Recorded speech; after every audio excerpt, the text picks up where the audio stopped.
예, 의심과 무관심은 어떻게 다른가라는 제목으로 하나님 말씀 증거하도록 하겠습니다. 이렇게 신앙생활을 하면은 의심과 무관심 이런 것들을 접하게 됩니다. 차이점이 뭘까? 그러니까 한마디로 얘기해서 의심은 믿음이라는 겁니다. 이게 믿음의 전 단계예요. 그러니까 의심이 있고 난 다음에, 그러니까 의심도 믿음이죠.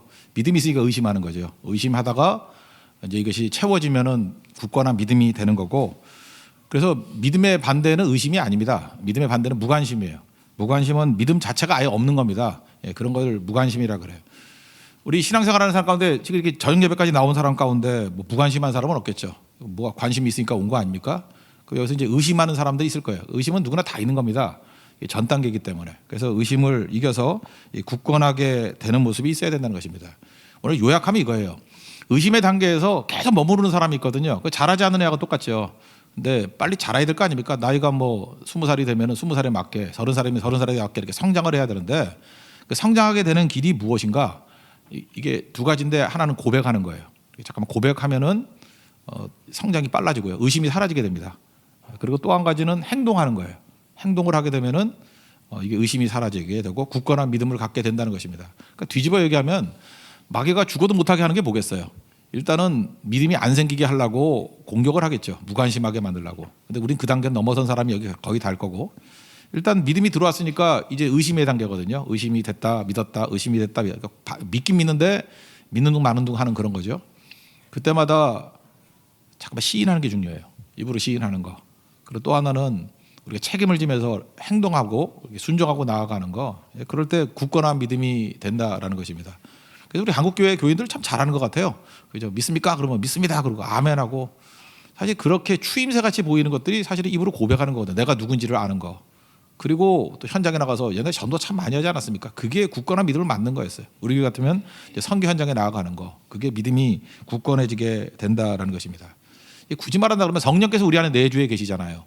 이게 이제 정신 분석에서 뭐라 그러냐면 무의식의 세계라 그러고, 거기는 원을 만들고 가운데 원을 5%, 큰 원을 95% 이렇게 얘기를 하잖아요.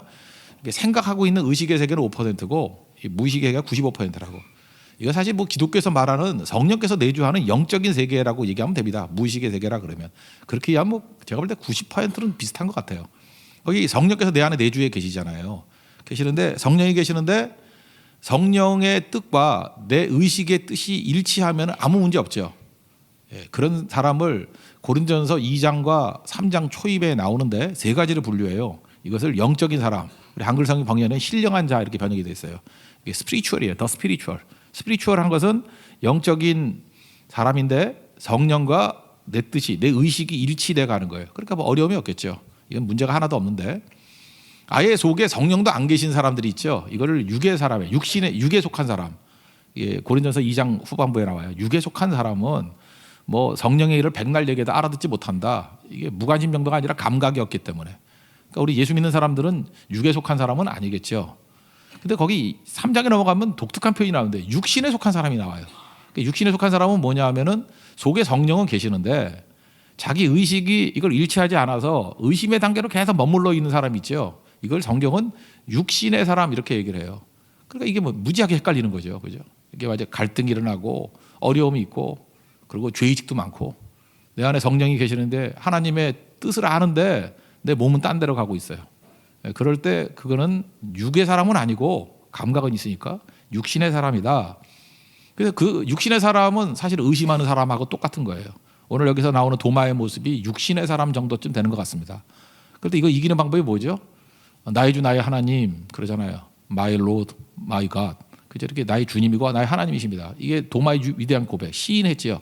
시인하니까 또 벗어나게 되고, 나중에 자기가 누군지를 아니까, 주님이니까 나는 종이라는 거 아니에요. 주의 뜻을 따라서 나중에 인도에 가가지고 뭐 순교까지 하고 이렇게 헌신했던 사람이 되지 않습니까? 시인 다음에 내가 누군지를 아니까 의식과 무의식이 일치가 되면요 실천이 가능하다니까요. 실천하는 사람이 된다는 것입니다. 그러니까 이 두 가지를 놓치지 말고 꼭 붙들 수 있는 우리 하나님의 종이 되기를 바랍니다. 그래서 성경을 보면은 예수님께서도 잠깐만 20세 고백을 시킨다고요. 네가 믿느냐 그러고 뭘 원하느냐, 낫기를 원합니다. 뭐 잠깐만 이러고, 로마서 10장 9절에도 보면은 내가 만일 입으로 예수를 주로 시인하고 또 하나님께서 그를 죽은 자 가운데 살리신 것을 내 마음에 믿으면 구원을 받는다. 10절 사람이 마음으로 믿어 의에 이르고 입으로 시인하여 구원에 이르느니라. 여기서 계속 강조하는 게 뭐예요? 우리 믿는다는 건 알고 있는데 믿잖아요. 근데 시인하는 걸 굉장히 강조하는 거예요. 왜? 시인하게 될 때에 내 속에 있는 성령과 내 입술의 시인, 이 의식과 이게 조율을 맞추잖아요. 그래서 공명하게 만드는 거예요. 성령께서 내 안에 성령께서 내가 입술을 시인할 때 그래 맞다라고 해서 이렇게 뜨거움이 생겨요. 그렇죠? 확인이 생겨서 아 이게 맞는군요. 그래서 확신 가운데 나아가는 거예요. 근데 어떤 때는 내 안에 계신 성령과 내 의식이 오해를 해가지고 뭘 잘못돼요. 그러면 이게 뭐가 안 맞아요. 안 맞으면 답답함이 있거든요. 그러면 말씀을 더 듣든지 상담을 하든지 기도라든지 해서 이렇게 수정 기능이 있어요. 수정 기능. 그래서 멈춰서게 되는 거죠. 그리고 다시 확신이 오면 다시 하나님의 능력 가운데 나아가는 것. 그래서 믿음에 있어서 이 시인만큼 중요한 게 없다라는 것입니다. 내가 누군지를 선언하게 되면요. 이게 아주 강력한 종이 된다니까요. 사도 바울도 사도행전 20장에 보면 헷갈리는 게 나오죠. 왜 헷갈리냐면 20장 내용 아시잖아요. 내가 지금 예루살렘에 가겠다 그러는데 뭐 성령 받은 사람들이 잔뜩 와가지고 가지 말래. 가면 잡혀가고 뭐 안 된다 그러고 뭐 아가보 같은 사람은 뭐 시옷까지 끈 갖고 와서 뭐 이 끈 주인 뭐 이렇게 묶인다 그러고 이게 분위기가 안 좋아요. 안 좋은데 사도 바울의 고백이 뭐냐면 20장 24절 이렇게 나오잖아요. 내가 달려갈 길과 주 예수께 받은 사명 곧 하나님의 은혜의 복음을 증언하는 일을 마치려 하면 나의 생명조차 조금 더 귀한 것을 여기지 않는다. 이런 고백을 해요. 내가 달려갈 길이 있고 받은 사명이 있어요. 내가 누군지 아는 거죠. 내가 복음 증가하는 사명이 있어요. 근데 잠깐만 당신들이 얘기하는 거 성령이 하시는 얘기인지는 알겠는데 그 장애물 때문에 어려움 때문에 가지 말라 그러면 사명 버리라는 거와 똑같지 않냐고. 그건 2차적인 문제고 나는 사명을 위해서 가야 됩니다. 라고 입으로 시인하죠. 시인하니까 21장부터 나오는 모든 고난과 어려움들을 혼란 없이 의심 없이 돌파해 나가는 힘이 생기잖아요. 만약에 입술에 이런 시인이 없다 그러면 갈 때마다 우리는 뭐로 인정받죠? 뭐 잘 되면은 하나님의 뜻인가 봐 이러고 안 되면은 이거 맞나 틀리나 맨날 고민만 하잖아요. 나는 고민한다고 생각하는지 모르지만 딴 사람이 볼 때는 의심하고 있는 거라고. 이게 뭔지 하는 거. 그래서 시인이 중요한 거예요. 그래서 시인과 내 성령과 일치시키는 것들이 중요하다는 것입니다. 제가 권력, 파워 얘기를 할 때 세속적인 파워와 영적인 파워, 스피리추얼 파워하고 차이점이 있다 그랬죠. 세속적인 권력. 예를 들어 지난번에 에스더서를 공부하면서 아하수에로 왕 같은 사람 능력이 있잖아요. 뭐 제국이니까 그죠? 영화 300에 나왔던 그 왕이잖아요. 그러니까 뭐 엄청난 그 페르시아의 강력한 실력자거든요.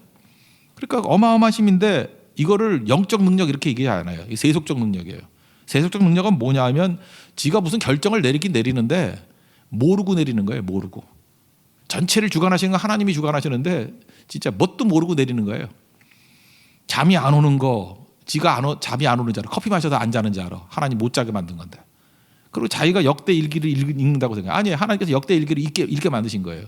그것도 마침 어딜 읽어요? 모르드게가 그 반역자를 잡아내게 만들었던 그 부분을 읽게 만들어요. 또 나가보니까 하만이 마침 와 있어. 이게 다 우연이에요? 자기가 결정 내린 거예요? 그리고 상주자 그러고 죽이라 그러고 모든 것들이 하나님의 인도하신 가운데 하나님의 뜻 안에서 하나님께서 이끌어 가시는 거거든요. 그런데 세속적인 권력을 갖고 있는 아하수에로는 그것이 하나님이 인도하시는지 어디로 역사가 굴러가는지 아무것도 몰라요. 깜깜무소식이에요. 그러니까 꼭두각시예요. 그런데 거기에 모르드게라든지 에스더는 알잖아요. 기도하는 백성들은 알아요. 그래서 그 영적인 파워라 그래요. 그래서 여러분들이 영적인 능력이 있다는 건 뭐냐면 하나님을 아는 거예요. 그리스도 예수를 아는 거예요. 하나님께서 우리에게 이렇게 계시하신 것을 아는 거예요. 그래서 우리는 모르고 가지 않아요. 알고 가요. 우리 예배 드릴 때 예배에 무슨 능력이 뭔지를 우리는 알아요. 기도할 때 기도가 얼마나 강력한 힘으로 역사하시는지를 알아요. 예배가 그다음에 선교하는 것이 하나님께서 우리를 통해서 네팔을 사랑하시고 베트남을 사랑하시고 그들을 건지고 이제 이후에 몇 년 이후에 하나님께서 이루실 놀라운 일들을 우리는 알고 하는 거예요. 알고 하는 사람은 더 스피리추얼이에요. 영적인 사람들. 근데 모르고 하는 사람들은 겉으로 볼 때 뭐 온갖 것 다 갖고 있다 할지라도 그건 깡통들이에요. 좋게 말하니까 세속이지 아무것도 허수아비예요. 허수아비. 꼭두각시라고. 그래서 알고 해야 된다는 것입니다. 정확히 알아야 되는 거죠. 근데 어떻게 아느냐?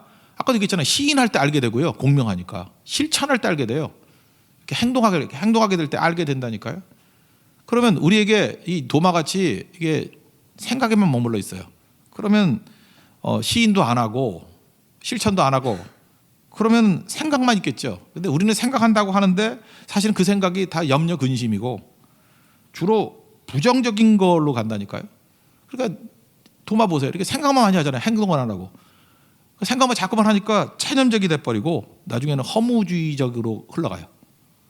그래서 우리 신앙인들 가운데도 예수를 한 20년쯤 믿었는데 되게 병적으로 믿는 사람들이 있어. 왜냐면 맨날 생각만 해. 생각만 하고 주로 똑똑한 사람 가운데 이런 사람 되게 많아요. 뭐 이렇게 좀 우울질 가운데 맨날 생각만 해. 생각만 하니까 온통 의심이에요. 그래서 믿음이 없는 게 아니에요. 믿음이 있는데 그 답답한 거 있죠. 애가 태어났는데 5살로 머물러 있는 거야. 지금 나이는 20살이 되는데 그대로 머물러 있어요. 시인하면 깰 수 있고요. 그 다음에 행동하면은 확 뒤집혀 버린다는 거예요. 이게 반대일 수도 있어요. 오히려 행동으로 먼저 가면은 변화될 수 있고요. 그래서 옛날에 뭐 좀 약간 좀 센 목사님들 막 억지로 시인시키고 막 그러잖아요. 고백하게 될 때 또 그걸 깨는 힘이 있다라는 것입니다. 우리 앞부분에 요한복음에 이 도마 몇 번 나오는데 나사로 뭐 죽었다 그럴 때도 우리 죽으러 가자 그러고 궁시렁대고 막 이래요. 그거 아세요? 14장에 또 보면은 내가 천국에 뭐 맨션을 예비하러 간다. 너희는 마음에 근심하지 말라. 하나님을 믿으 또 나를 믿으라. 뭐 이럴 때 근데 뭐 우리가 주님 가는데 어디로 가는지도 모르는데 우리가 어떻게 합니까 하면서 뭐 자꾸만 이렇게 쓸데없는 소리 해요. 그러니까 도마는 뭐냐 하면은 생각의 사람이에요. 생각의 사람. 그러니까 믿긴 믿는데 예수님 따라가긴 따라가는데 생각만 하는 거예요. 입으로 시인할 때도 자기 의심만 시인해요. 주님의 말씀에 맞는 그런 신앙 고백이 있지 아니하고 그러니까 계속 헷갈리는 거죠. 오늘도 여러분 인생 가운데 지금도 이렇게 뭐가 좀 안 풀리거나 이렇게 답답한 게 있는 분들 오늘 키워드 2개 했잖아요. 잠깐 시인하십시오. 이 말씀 내 생각을 시인하는 게 아니라 말씀을 시인하세요. 이렇게 되는 것을 믿습니다. 시인하고요. 그 다음에 그 말씀대로 이렇게 행동해 보라고요. 그죠? 믿으면 이루어져요. 행동하면 이루어진다니까. 그래서 그 행동의 과정들이 꼭 필요하다는 것입니다. 그런데 이게 말씀에 근거하지 않냐고 이게 벌어지는 환경에 근거하는 사람들이 있죠. 이렇게 경험에. 여기도 보세요. 뭐 옆구리에 손가락 집어넣고 뭐 손바닥에 못 자고 봐야지 뭐 믿는다. 뭐 이럴 때 이게 굉장히 실증적인 믿음 같이 보이지만 사람 속이기 제일 좋은 사람이 누구냐 하면은 이게 눈에 보이는 걸로 믿겠다 하는 사람을 속이는 게 제일 쉬워요. 왜냐하면 인간의 눈은 속일 수 있거든요. 야바이꾼이라고 아세요? 옛날에 이제 초등학교 다닐 때요. 이렇게 노란색 고무줄 2개 들고 나와서 이렇게 탁 해서 긴 거 잡으면은 뭐 이만큼 준대. 이만큼 준대. 근데 그 야바이꾼한테 우리 친구들 다 속았어요. 뻔히 볼 때 이게 큰 거야. 그거 딱 잡으면은 짧은 거야. 근데 저는요 이 원리를 알았기 때문에 내 눈을 믿지 않았어요. 2가지로 했어요. 하나는 보라 그럴 때 안 봤어요. 눈을 감고 아무거나 하니까 50%는 맞는 거야. 근데 상은 50%보다 기대값이 더 크거든. 상은 한 4배쯤 주니까 그렇게 잡으니까 이 아저씨가 나보다 가래. 그 다음에는 눈 뜨고 할 때는 내가 믿는 거에 반대로 갔어요. 이 사람은 속이는 거니까 내가 믿는 거에 반대로 찍으면 되겠다. 그러니까 그 아저씨가 가래. 그래서 내가 그 세계를 은퇴하게 됐어요. 그죠? 그러니까 여러분들 눈에 보는 걸로 뭐 한다 그럴 때 되게 타짜들 보세요. 눈속임 하잖아요. 눈속임. 보는 게 도움되지 않아요.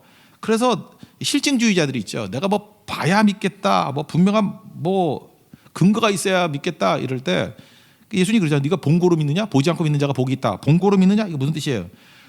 너는 너의 지적 호기심이 충족되어야만 믿겠느냐? 이 얘기죠. 그러니까 뭐에 자기 지적 호기심을 채울 때만 믿는 거예요. 그게 답답한 거죠. 이 좁쌀만한 크기의 믿음, 그게 무슨 믿음이에요? 오히려 저같이 하는 게 낫죠. 나는 믿을 게 못 돼. 내 눈은 개 눈이야. 그죠? 그리고 반대로 찍든지 눈 감고 찍든지 말씀 듣고 찍든지. 그게 인생 살아갈 때 제일 중요하다는 것입니다. 그래서 믿음을 갖고 있는 사람 가운데 약점이 되게 많아요. 그러니까 마귀가 너무너무 좋아해. 이런 사람들 쓰임받지 못해요. 생각만 하고 시인하지 않는 사람, 생각만 하고 행동하지 않는 사람, 그런 사람은 그냥 부정적인 생각이 더 많아지고요. 결국은 꼼짝도 못하는 인생이 돼버린다는 것입니다. 지금 치유해 주시는 거예요. 부활의 주님이 도마 이거 치유해 줘서 나의 주 나의 하나님이 고백하게 만들고 시인하게 만들고 나중에 이후에 도마 실천하는 사람이 됐어요. 실천하는 사람. 엄청나게 실천하는 사람. 도마 상처도 있었던 것 같아요. 디두머라는 뜻이 이게 쌍둥이라는 뜻이거든요. 이게 전설에 의하면은 그 전승에 의하면은 그 뭐라 그러죠? 이렇게 하나는 남자고 여자 이런 쌍둥이 있죠. 그 쌍둥이 파트너가 여자애였대요. 근데 일찍 죽었대. 그래서 뭐 그것 때문에 뭐 상처도 있고 뭐 이랬대나. 그래서 디두모라는 도마라고 하는 이 쌍둥이 출신이고 동생을 잃었고 그런 집안에서도 뭐 이렇게 좀 상처가 있고 그런 사람이었대요. 그래서 이런 것들이 생각을 많이 하게 만드는지도 몰라. 어려서부터 나는 쌍둥이로 태어난 게 뭐냐. 자기를 사명자라고 이렇게 시인하게 만드는 게 아니라 이름 부를 때마다 쌍둥이 쌍둥이 쌍둥이. 어렸을 때 자기 쌍둥이래. 근데 없잖아. 그죠? 죽었대. 그러니까 어려서부터 죽음이 뭔지.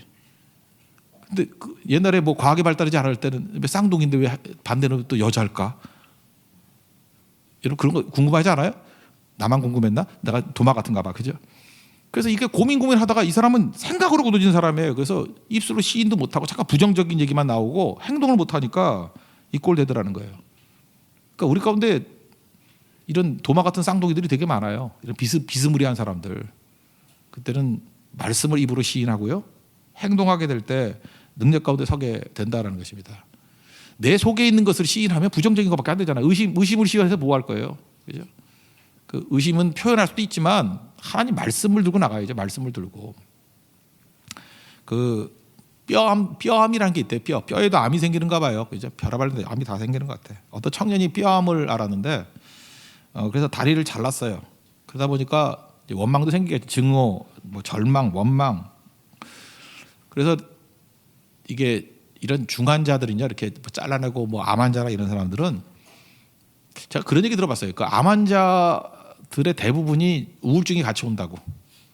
그러니까 육체적인 질병만 오는 게 아니라 육체적인 질병이 정신적인 데미지도 주는 거예요. 그래서 같이 와요 이게.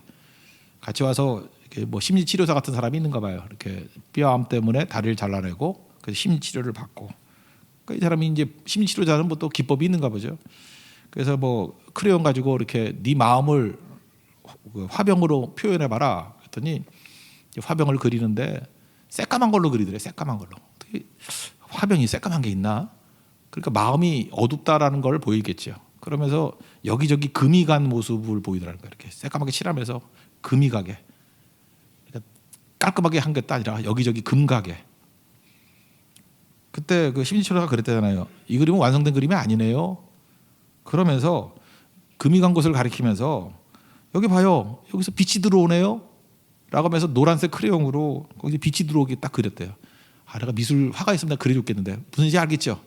금이 있는데 노란색을 탁 하니까 검은색 배탕에 빛이 들어오듯이 이렇게 막 선을 걷겠지. 빛이 들어오는 것 같이. 그냥 응답을 해요. 그렇게 빛이 들어오게 그렸다고. 표현은 못하겠지만 하여튼 알겠죠 뭔지. 예, 그렇게. 그러니까 시인하게 만들어주는 거죠. 이 심리치료사가 했던 게 지금 성경에서 했던 얘기가 똑같은 얘기 하는 거예요. 이 사람의 마음은 의심의 상태예요. 나는 어둠이고 나는 금간 인생이고 아무 소용없어. 근데 거기서 해석을 해주잖아요. 그래 금이 갔어. 근데 그건 금 가서 문제가 있는 게 아니고 그 빛이 들어오는 틈이야. 다른 사람은 깜깜해 있을 때 너의 그 틈 때문에 빛이 들어오잖아. 이렇게 아름다운 빛이 들어오잖아. 참 아름답지. 그게 나를 인정해 주는 거예요. 내가 누군지를. 시인이 중요한 거라고요. 우리 이스라엘 백성들이 왜 강력한지 아십니까? 걔네들은요 허구한 날 앉아가지고 아이덴티티, 내가 누구인지를 재확인시켜 주는 거예요. 여러분 출애굽기를 보면 이스라엘 백성들을 부르실 때 이스라엘을 어떤 나라라 불렀냐면 내가 너희를 제사장 나라가 되게 하리라. 우리를 부를 때 우리를 뭐로 불렀냐면 제사장이 되게 하리라. 베드로전서 2장 9절 왕 같은 제사장이요. 거룩한 나라요. 이게 나오잖아요. 우리가 제사장이래요. 제사장은 어떤 존재죠? 나 혼자 잘 먹고 잘 산다고 되는 게 아니고 하나님과 잃은 양 사이에서 중재하는 게 제사장이에요. 그 제사장은 하나님의 축복과 은혜를 충만히 받고 예배드리지 않는 사람을 예배드리게 만들고 넘어진 사람들에게 구원의 손길을 주고 말씀을 증거하는 게 제사장이에요. 그러니까 그러면 이스라엘은요 조그만 나라지만 지금도 교육이 그거예요. 우리는 우리 잘 먹고 잘 사는 게 아니라 우리는 제사장 나라야. 지금도 그래요. 국가 이념을 가지고 제사장 나라라고 세워진 나라가 이스라엘하고 미국이에요. 미국은 그 개국할 때의 그 지도자들이 자기들은 이스라엘이라 그랬어요. 영적 이스라엘 그렇게 써 있어요. 그리고 우리는 제사장 나라가 될 거라고. 그게 국가 이념이었어요. 지금은 이제 많이 변질됐지만. 그러니까 뭐예요? 항상 남들을 쳐다보게 되겠죠. 우리가 돕는 거고 섬기는 거고. 사실 그게 교회 아니에요? 교회가 제사장이잖아요. 우리 교회는 우리가 잘 먹고 잘 사는 걸 끝나는 게 아니에요. 세상이 빛이고 세상이 소금이거든요. 그래서 넘어진 사람들에 대해서 돌보는 거예요. 관심을 갖는 거예요. 우리가 지금 네팔 선교를 가는데 예배 없는 곳에 예배를 심으러 가는 거고, 그리스도를 모르는 사람은 그리스도를 알게 만들어 가는 거 아니에요? 그 우리가 무슨 심력으로 하는 거예요? 제사장으로 가는 거라고. 근데 제사장 할 때 이게 중요한 게 뭐냐면 입으로 시인하잖아요. 너 누구냐? 나 제사장이에요. 그렇게 시인하는 동안에 내가 해야 될 일이 선명해지죠. 내가 뭘 해야 되는지. 내가 받은 은사를 가지고 나 혼자 잘 먹고 잘 사는 게 아니라는 거 알겠죠? 근데 제사장인데. 마찬가지 지금 여기 검은 화병에 이게 금인 줄 알았는데 이거 빛이 들어오네. 그러면 이게 어둠이 아니라는 걸 알잖아요. 그죠? 이 깨진 내 상처 때문에 밝은 것이 들어올 수 있는 기회가 생긴 거네. 그러니까 힘씨가 해주는 얘기가 뭐죠? 자기를 정의해 준 거예요. 내가 누군지를. 그게 얼마나 중요한 건데요. 그래서 입으로 시인하게 만드는 거고요. 성경은 계속해서 내가 누구인지를 알게 만드는 거예요. 그래서 성경에서는 계속 입으로 시인하는 자가 구원이 있다 이렇게 얘기를 하는 거예요. 입으로 시인한다는 게 뭐라고요? 내 무의식과 의식의 일치. 이게 보통 그 정신무학자들이 그런 얘기를 해요. 이렇게 의식이 있고 무의식이 있는데 이게 일치가 안 되잖아요. 일치가 왜 안 되느냐 하면은 너무 피곤하니까 막 희생해야 되고 하니까. 그래서 이걸 일치 안 시키는 걸, 이걸 그래서 팩트, 사실하고 접하는 거를 두려워하는 걸 노이로제라 그래요. 그러니까 이런 거죠. 자기가 성적을 못 받았어. 그래서 성적표를 열어보는 게 너무 두려워. 그래서 이게 안 보는 거예요, 계속. 그 사람은 이제 성적표 그러는 순간 노이로제 걸리는 거예요. 그죠? 이렇게 사실과 직면하지 않으니까. 그럼 건강한 사람은 어떤 사람이냐면 계속 부딪히는 거예요. 그래서 여러분들 이렇게 생각하면 돼요. 하나님이 여러분 건강하게 만드는 방법이 뭐냐면 듣기 싫은 소리를 계속 듣게 만들고, 그죠? 내가 원하지 않는 환경을 계속 부딪히게 만들면서 나를 강하게 만드는 거예요. 그 내면과 내 의식이 일치되게 만드는 거예요. 다 어떤 것도 받아들일 수 있게 만드는 거. 여러분 정신이 약한 애들 보면요, 말 한마디 뭐 잘못 들으면 팍 돌아요. 그게 센 놈이 아니에요. 그게 미친 놈이지. 미친 놈이기 때문에 그래요. 왜 그런지 알아요? 감당을 못하는 거야. 팩트를 감당을 못하는 거예요. 그래서 어떤 사람하고 얘기할 때 건강치 않은 사람은 말할 때 되게 조심하잖아요. 왜 조심하죠? 그게 뭐 히스테리일 수도 있고 노이로제일 수도 있고 팩트를 감당을 못해. 그래서 이걸 감당 못하기 위해서 자기가 겁이 나니까 방어 기제라 그러죠. 디펜스 메커니즘을 쭉 만들어놔. 방어 기제를. 그래서 피하고 될 수 있으면 안 만나고. 이게 병든 거 아니에요? 하나님께서 우리를 그렇게 키울 줄 알아요? 아니죠. 내가 누구인지를 입으로 시인하게 만들고 실천한다는 게 뭐예요? 팩트와 부딪히게 만드는 거예요. 그래서 다 감당해서 이제 넉넉히 이기게 만드는 종이 되는 거죠. 도마는 아마도 어렸을 때 상처 때문에 피하고 다니는 거 이런 거 보세요. 딴 사람 다 있었는데 혼자만 안 와. 안 온 이유가 뭘까요? 두려움 그런 거 아니겠어요? 뭐 충격 이런 거, 낙심. 그러니까 혼자만 이게 현장에 가는 게 두려운 거예요. 그죠? 뭐 그런 것도 있을 거라고. 우리도 그러잖아요. 부딪혀야 된다고요. 물론 뭐 약한 상태에서 무조건 부딪히라고 뭐 되는 게 아니고 부딪혀 나가면 돼. 부딪히는 것 중에 최고는 뭐냐? 그냥 뭐 소모적으로 부딪히라는 게 아니라 성경은 우리에게 책임지라는 거예요. 책임. 제사장이니까 제사장에게 책임이 있고. 그래서 야곱의 12아들 가운데 실질적인 장남의 역할을 감당했던 게 유다인데, 유다가 왜 장남이 됐죠? 모든 어려운 문제가 있을 때마다 책임지면서 선봉에 섰잖아요. 책임지면 장남됩니다. 책임지면은 지도자 되는 거예요. 변명하지 않고 누구 때문에 탓하지 않냐고 책임지면은 반드시 승리자가 된다라는 것입니다. 여러분 그 길 걸어가는 모습이 있었으면 좋겠어요. 이 얘기만 좀 해드릴게요. 우리 인생 가운데 그 그리스 신화 하나 얘기해 드릴게요. 그 오레스테스 이야기 아십니까? 이거를 그리스 신화는요, 이름을 다 말하면은 헷갈려. 그 이름이 그 이름 같고 여러분들이 오늘 들었던 거 싹 잊어버릴 가능성이 커요. 그래서 제가 요약을 잘 해줄게요. 오레스테스라는 사람이 있는데 이 사람은 스파르타의 왕자예요. 왕자인데 그의 할아버지 이름이 있어요? 없겠어요? 할아버지 이름 얘기 안 할게요. 그냥 오레스테스의 할아버지가 무지 잘난 척을 했어. 나는 모든 신보다 강하다라고 하고 다녔어. 건방지게. 그래서 나는 모든 신보다 센 놈이야 이랬더니 그리스 신들이 열받았어. 그래가지고 저주를 내리는데 후손들에게 저주를 내렸다고. 그러니까 후손들에게 저주를 내리니까 후손이 손자니까 오레스테스에게도 저주가 임하게 되겠죠. 근데 그 저주가 임하게 된 내용이 뭐냐 하면은 그 엄마가 아버지를 죽이는 거예요. 엄마가 아버지를 죽여요. 이게 영화 300에도 나오던 그 왕인데 하여튼 아버지를 죽여요. 아버지를 죽인다고. 근데 이 스파르타, 특별히 그리스의 그 명예 헌장에 의하면 두 가지가 있어요. 첫째, 아버지를 죽인 원수는 반드시 복수해야 된다. 이게 첫 번째 원칙이에요. 아버지를 죽인 원수는 반드시 죽여야 된다. 두 번째는 뭐냐 하면 세상에서 제일 큰 죄는 어머니를 죽인 놈이다. 그러니까 이게 딜레마죠. 어머니가 아버지를 죽였다니까. 그러니까 일단 아버지 입장에 놓고 볼 때 아버지를 죽인 원수를 갚는 게 일명예예요. 일명예 헌장이에요.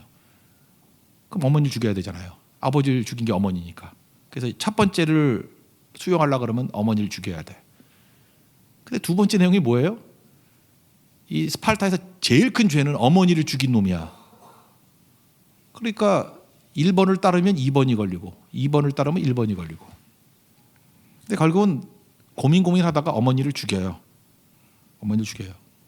그러니까 이제 어머니 죽였으니까 신들이 모여가지고 이제 회의를 하는 거예요. 이놈 벌 주자.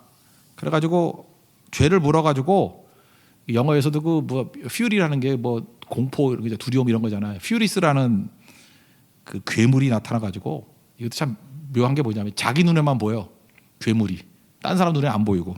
그러니까 미치는 거지. 그죠? 자기 눈에만 보여요. 막 무서운데. 딴 사람은 하나도 안 보이고. 그러니까 미친 듯이 살아가는 거예요. 이게 오랜 시간이 지났어요.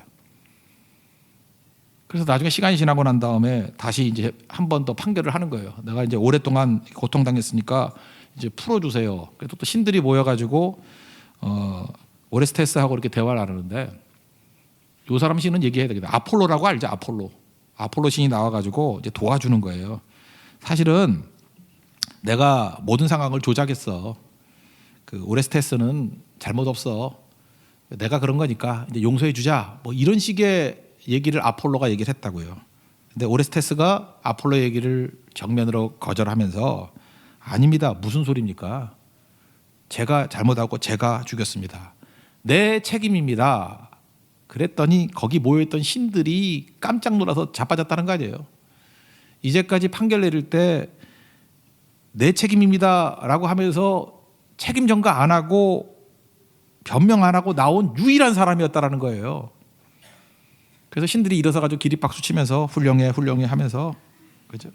퓨리스를 괴물을 사랑의 신으로 바꿔줬대요. 그래서 그 사람이 은혜를 가져오는 자 이렇게 됐다라는 얘기예요. 이거 굉장히 그 정신분석학에서 되게 많이 쓰는 이야기거든요. 이게 뭐 칼융도 이 얘기 인용했고 뭐 쭉 그랬던 얘기들이라고요.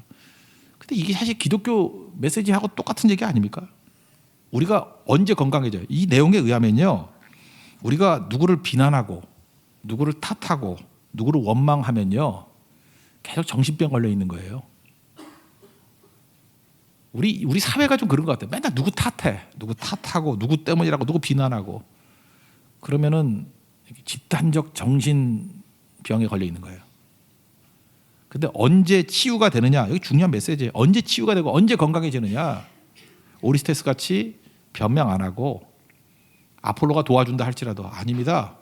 내 잘못입니다. 내 죄입니다. 이게 성경상 고백 아니에요? 나는 죄인입니다. I'm a sinner. Mercy on me. 나를 불쌍히 여겨 주십시오. 그럴 때 박수 치면서 모든 상황이 다 변화가 되고 치유받았다 그 얘기예요. 도마 같은 사람의 문제가 뭐냐 하면 의심의 상태에서 일단 내가 누군지 고백을 안 해요. 믿는 바를 고백을 안 해요. 그러니까 계속 의심 상태. 그리고 행동을 안 해요. 책임 전가하고. 그러니까 병적 상태에 머물러 있는 거죠. 오늘 우리 건강해지기를 원합니다. 정말 건강해지기를 원해서 해야 될 일이 뭐냐? 오늘 주님이 우리에게 부르실 때 남 핑계 대지 말고 내 잘못입니다. 내가 죄인입니다. 내가 책임지겠습니다. 그래서 예수님께서 하신 말씀이 있죠. 그 마지막에 그 누가복음 9장 23절 아무든지 나를 따라오려든 자기를 부인하고 제 십자가를 지고 나를 쫓을 것이다. 제 십자가를 진다는 게 뭐예요? 책임진다는 뜻 아니에요? 우리가 이 땅에 살아남는 이유가 뭐예요? 제사장으로서 다른 사람의 짐을 지고 책임지려고 살아남는 거예요. 그게 사명이자 그렇게 하면요 우리 치유받아요. 건강해진다고. 그래서 오레스테스 같은 모습들이 우리 모습이 되면 치유받습니다. 그리고 강건해집니다. 우리 맨날 인사하잖아요. 강하고 담대하십시오. 강하고 담대해지는 게 바로 거기에 있다라는 거예요. 지금도 가정에 문제가 있고 가정 폭력이 있고 이런 데 보면은 서로 탓하는 거예요. 남편은 아내 탓, 아내는 남편 탓, 부모는 자식 탓, 자식은 부모 탓. 거기에 마귀의 음모가 숨겨져 있다는 거 잊지 마십시오. 오늘도 도마가 변화되듯이 입으로 시인하고요. 주님은 나의 주님이시고 하나님이십니다. 그리고 나는 뭐 종이고 따르겠습니다. 그 고백이 나오는 거고 그 다음에 생각만 하는 게 아니라 책임지는 행동으로 나가라고요. 십자가 지는 행동으로 나가라고요. 그러면 사명자가 될 뿐만 아니라 그게 치유의 능력이라는 거예요. 오늘도 그런 치유의 능력을 맛볼 수 있는 믿음의 종 되기를 축원합니다. 예. 모두 다 자리에서 일어나겠습니다.